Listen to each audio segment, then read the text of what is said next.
this portion of that is being read on this Shabbat, which is to do with, and this is the blessing, yeah, and this is the blessing. So it starts at 33, paragraph 33 in Deuteronomy, yeah, Dvarim.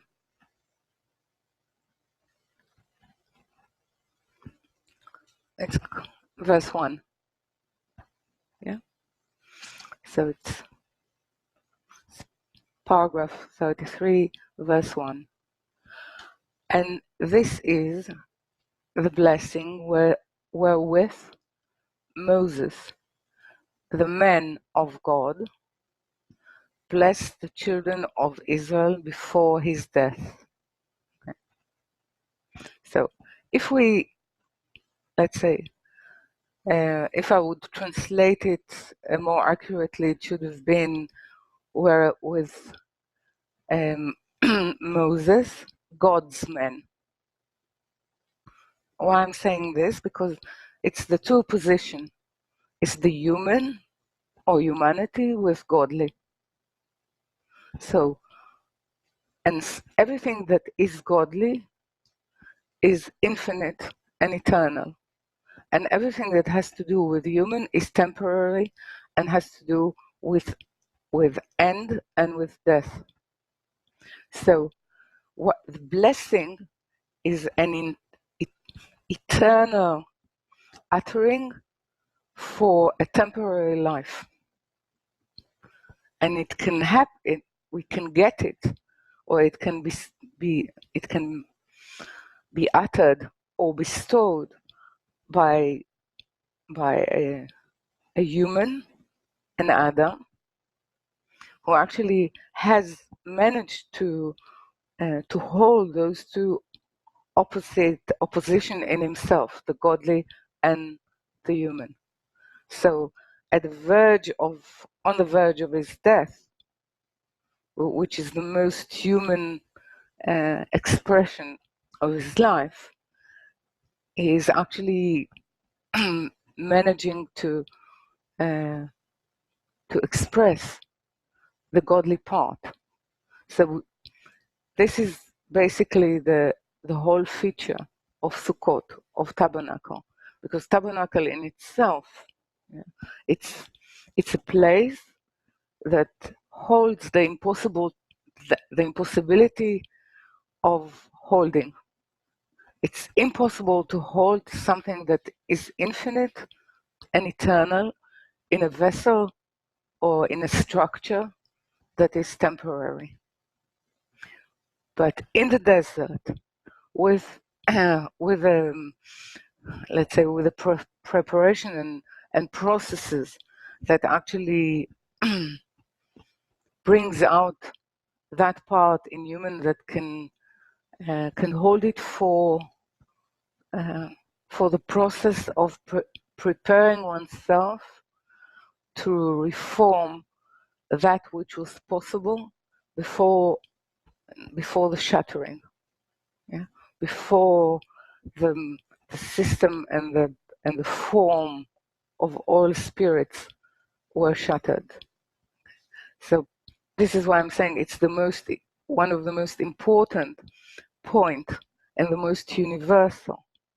Because if we see what we read as in Kohelet, it is every human question, one can say, and wonder about the meaning, the futility or the infutility of existence. Okay. So I'd like to go furthermore, okay, into the way that it starts. I will go into Kohelet. Okay. So in the Hebrew, it starts with thus spoke Kohelet, the son of David, king in Jerusalem. Hevel Avalim, Amar Kohelet, Okay, Hevel Avalim. So we will not look now into the way it was translated, but I would like sort of to point out a few things.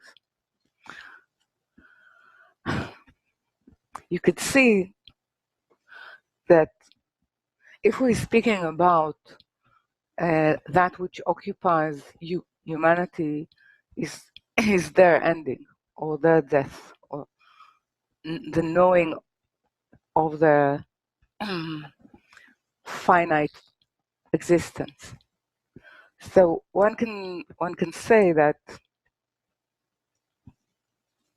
if you want to deal with it, you have to deal with the beginning of it, and the beginning of or one can say the first death in the Bible is the death of Hevel. So if we start with the same name, it means that something is trying to reform the issue of the first death. Yeah? No. The first death of humanity. The first death of humanity is happening or is being caused by someone who is called Cain, which actually is trying to buy, or even his name is suggesting that someone who is trying to acquire to oneself possessions that will actually signify his power over his life. So this is what we will meet later in Kohelet, that actually when a person is trying to acquire whatever, wisdom, sons, daughters, property, he's actually perpetuating that which is signifying the reason and the cause of death. We call it, or the Kabbalistic term, it calls the will to receive for oneself. The will to receive for oneself is the root. The will to receive has no problem with it in itself, but to oneself is actually trying to overcome or to allow oneself, one can say the illusion or the lie that there is some sort of control or some sort of dominion over the source of life. So this actually is killing or murdering the possibility of infinity, which is Hevel. And one can, if we read it in that way, is saying Hevel, which was the possibility of breathing back, which we call return light, is being killed by our pursuit of permanency in existence. Okay, is it clear? Understand? Okay. So, so in the whole concept of Kohelet, we have to go first at the fact that Solomon Shlomo has built a temple, a permanent temple. But when David is asking to build a permanent dwelling place, he's being refused. Yeah? God refuses David's quest to build because he's saying that there is sort of an expression that there is a preference, if one can call it, of God for this impermanent dwelling place. It means, or one can say, the epitome of impermanent dwelling place is human consciousness. So this is basically what he's saying. If I would translate God, okay, saying to David, your songs, your prayer, your search, your unsettlement, your let's say your manner of holding your self-image of not worthy, your prayer as Malchut that has nothing of herself. This is my preferred dwelling place. Okay? I mean the constancy is the belief of David, or the pursuit of David, that he's following the signet all the time.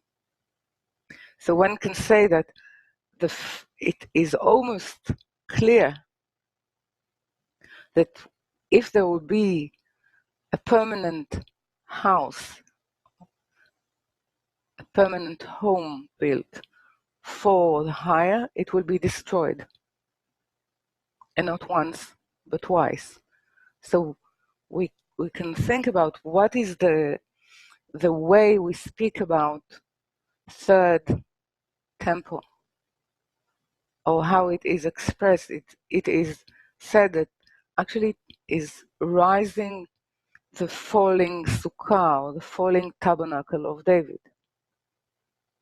So it's something that will sort of revive or restore our search, our deep search after the presence of the higher. This is one can say this is the vision of the future to come, and therefore we can start to understand why Sukkot actually epitomizes it, or sort of express it in the most, I can say, accurate but misunderstood concept.